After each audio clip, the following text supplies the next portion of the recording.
Welcome to Uma Siva kitchen. இன்றைக்கி நம்ம mushroom fried rice தான் செய்ய போகிறோம். ஹோட்டலில் என்ன டேஸ்ட் இருக்கோ அதே மாதிரி டேஸ்ட்டு தாங்க. அல்டிமேட்டாக இருக்கும், சூப்பராக இருக்கும். வாங்க வீடியோக்குள்ளே போகலாம். அதுக்கு ஒரு பேனில் வந்துட்டு ஆயில் போட்டுக்கோங்க. ஆயில் வந்து நல்லா பேன் காயட்டும். காஞ்சதும் ஒரு 3 to 4 ஸ்பூன்ஸ் வந்துட்டு ஆயில் போட்டுக்கோங்க.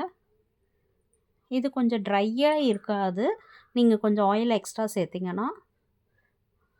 ஸோ நல்லா ஆயில் காஞ்சதும் கார்லிக் வந்துட்டு நல்லா சாப் பண்ணி இந்த மாதிரி போட்டுக்கோங்க.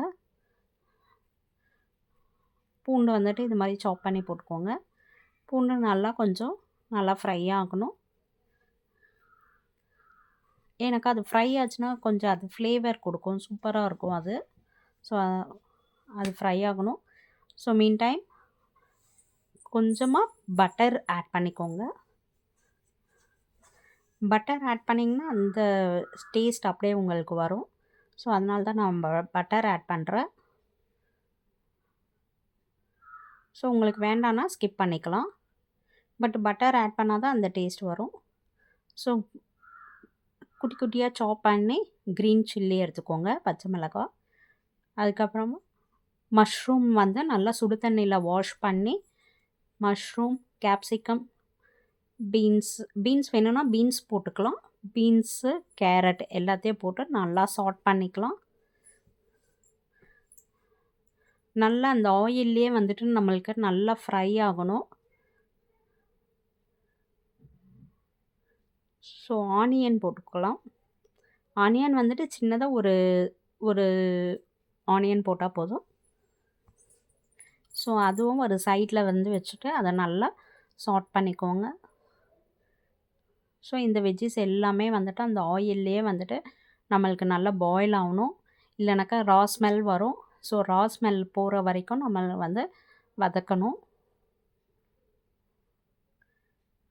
அதுக்காக தான் ஆயில் கொஞ்சம் எக்ஸ்ட்ரா ஊற்றினா தான் நம்ம இவ்வளோ வெஜ்ஜிஸ் போடும்போது நம்மளுக்கு கரெக்டாக வதக்கிறதுக்கு கரெக்டாக இருக்கும். இல்லைன்னா உங்களுக்கு வந்துட்டு அது வதங்காது, ஒரு மாதிரி தீஞ்ச மாதிரி ஆகிடும்.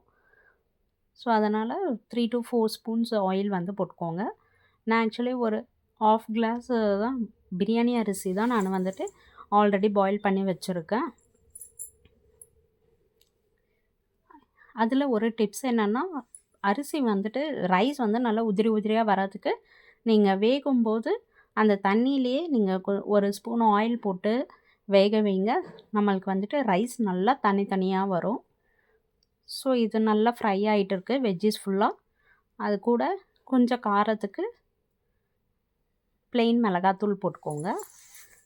வெறும் மிளகாத்தூள் இருக்கு இல்லையா, அது போட்டுக்கலாம். ஒரு 1/2 ஸ்பூன் போட்டுக்கோங்க. அது காரம் ரொம்ப ஜாஸ்தி. ஸோ நம்ம பெப்பர் பவுடரும் ஆட் பண்ண போகிறோம். ஸோ இதுவே நம்மளுக்கு கரெக்டாக இருக்கும். அப்புறம் சோயா சாஸ் கொஞ்சமாக ஊற்றிக்கோங்க. சோயா சாஸ் ஊற்றும்போது நம்மளுக்கு இந்த காய் எல்லாமே அப்படியே லைட்டாக சுருங்கிடும். ஸோ வெந்த மாதிரி ஆகிடும் நம்மளுக்கு. கொஞ்சம் கரம் மசாலாஸ் ஆட் பண்ணிக்கோங்க.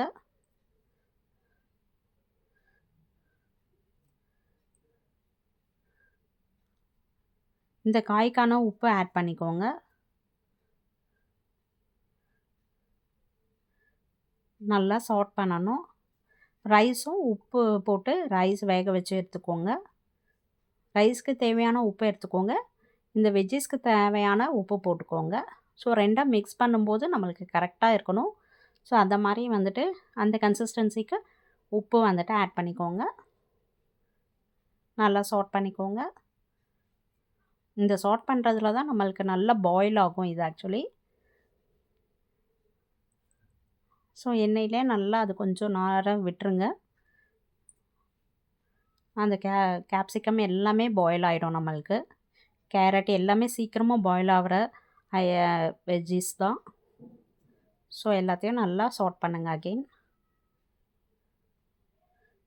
அப்புறமா வடித்து வச்சுருக்க ரைஸ் எடுத்துக்கோங்க. நான் பிரியாணி ரைஸ் தான் எடுத்திருக்கேன், பாஸ்மதி ரைஸு. பாருங்கள் எப்படி பொலப்பொலான்னு இருக்குது. ஸோ இது போட்டு ரைஸ் போட்டுட்டு பெப்பர் பவுடர் வந்துட்டு அப்படியே தூவி விடுங்க. உங்களுக்கு காரத்துக்கு ஏற்ற மாதிரி பெப்பர் பவுடர் போட்டுக்கோங்க. போட்டுட்டு நல்லா மிக்ஸ் பண்ணிடணும். சூப்பரான மஷ்ரூம் ஃப்ரைட் ரைஸ் ரெடி ஆகிடுச்சு.